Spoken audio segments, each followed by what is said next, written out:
Hey everybody, welcome back to Kicking with Kipes. I'm Kipes and it is December 9th, 2024, and we will be going over all three games that happened tonight. So I hope you enjoy it.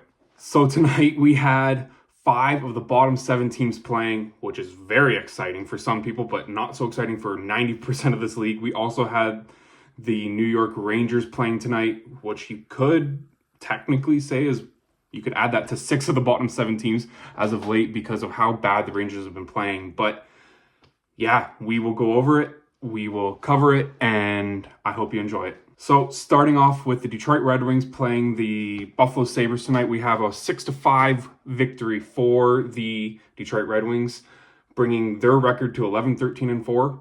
And it's funny enough because that brings the Buffalo Sabres record to 11-13-4.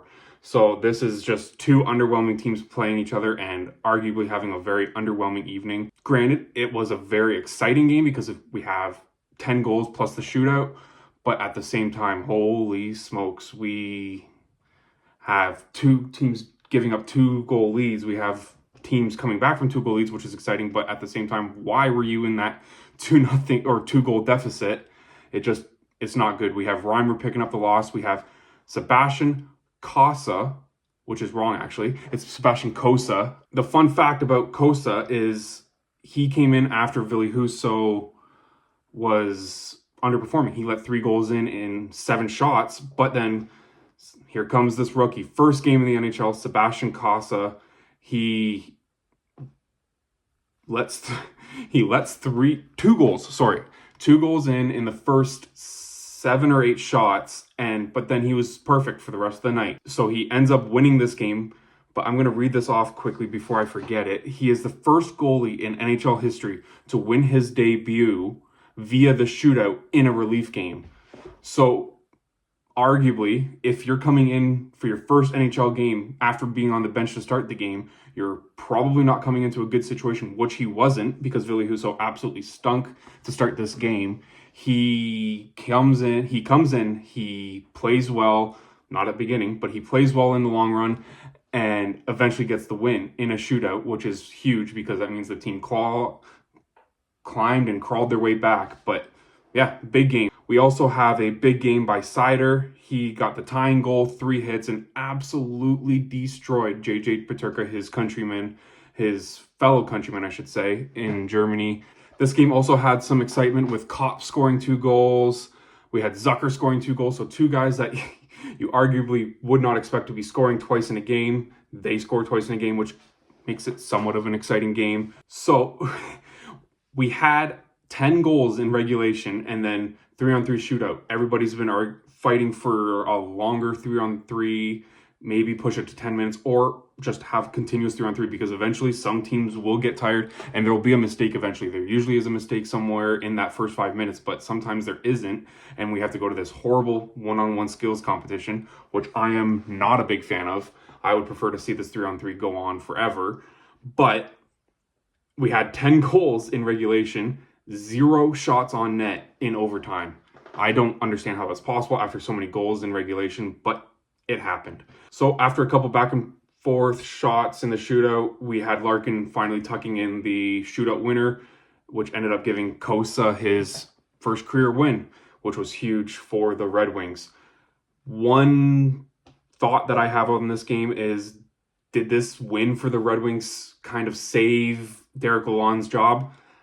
Maybe, but at the same time, there's been many NHL coaches fired after winning a game. So I think the right course of action right now is to maybe get rid of Derek Lalonde just for the fact of, yeah, this team's underperforming and maybe a new coach, you get that new coach bump and start fighting back all those losses that you have acquired already, and maybe you start fighting for a playoff spot again because these players can't be happy because this is not what they signed up for in Detroit. Moving on to the Chicago Blackhawks facing off against the Rangers at Madison Square Garden. This one was a bit more of a tame game with Chicago beating the Rangers 2-1 in regulation. But this is another Rangers loss. They have now lost 8 of their last 10 games. Will this spark more contemplation about trading more pieces away from your team for the Rangers? Elliot Friedman, it wasn't Friedman that tweeted it, but it was Elliot Friedman being talked about in the case of maybe Adam Fox getting moved. Can he come back to Calgary? I doubt he won't.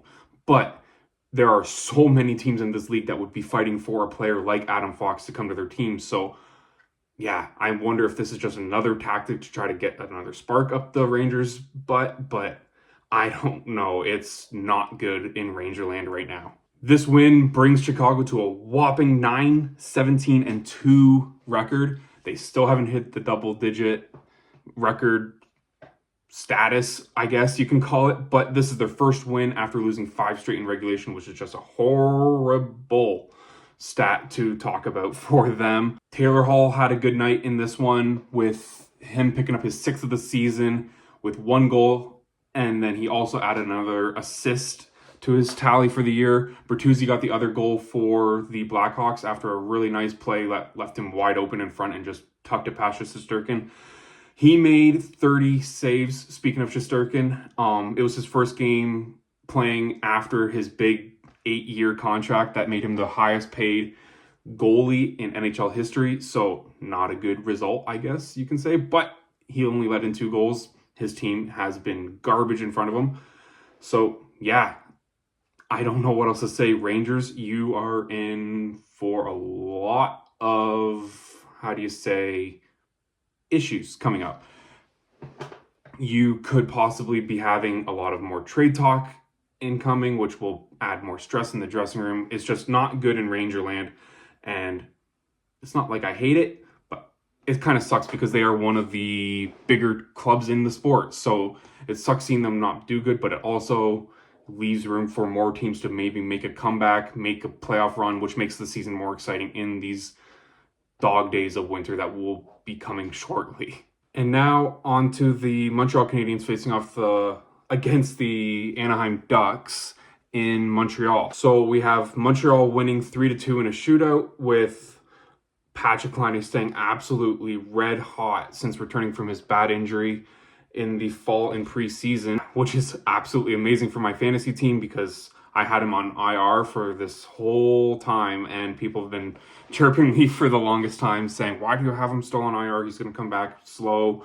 And I am just so glad I held on to him for as long as I did, because it is paying off in the long run, and I have my wife to beat this week in fantasy, and take that perfect streak of hers to an end.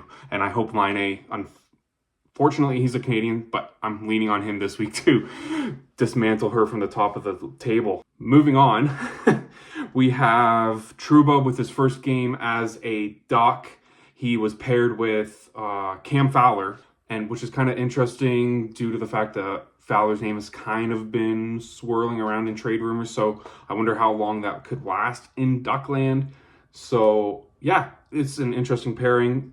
It seemed pretty good. Trouba absolutely laid an insanely big hit.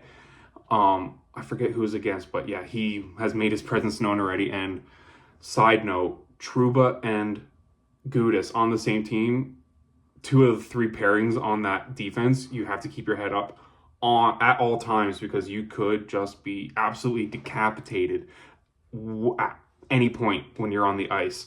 We have Lane Hutson, who didn't break an NHL record like Kosa, but I better get this right. He has 7 straight games with a point, which is the first rookie to do so since 1984, when Chris Chelios did it with the Blackhawks, which is an absolutely insane stat that not a single rookie, even Matthews, as a Leafs fan, I'm shocked that he never had that as a rookie after that huge start that he had with 4 goals in his first game.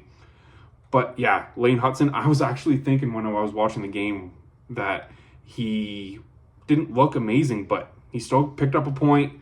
7 straight games. What a absolutely amazing accomplishment for him. Troy Terry, 2 goals. He hit the post or the crossbar, forget what it was, with 37 seconds left in overtime, which would have sealed the deal for the Ducks. But man, that close to making this Montreal Canadiens night a whole lot worse. So lucky for them. Doc got a goal, finally. 19 games and without a goal, and then 9 without a point. So he finally breaks that curse that he's been under. Ever since getting hurt last year, I think he only played 2 or 3 games, and finally he's starting to get back into that groove. I know a lot of Habs fans, especially my one cousin, he is not happy with Doc as a player or as a member of the Canadiens. So it's finally good to see him actually performing and putting in a good effort. Sam Montembeault picks up the win for the Montreal Canadiens tonight after being announced as the probably third string goalie for Team Canada. Dostal picks up the loss for the Ducks. He played really good. He made some absolutely massive saves. So I wouldn't put the blame on him for this loss. But yeah, 3-2 final in a shootout for the Montreal Canadiens. Thank you very much for watching this video. I will be back tomorrow night with the games that will be on hand. I don't know how many are on the schedule, but hopefully we have more than just 5 of this bottom 7 teams, because we want some entertainment. Even though these were good games, we had one high scoring game, we had 2 go to a shootout. So yeah, I can't complain about the entertainment value, but let's get some heavy hitters in here for tomorrow, and I will see you then.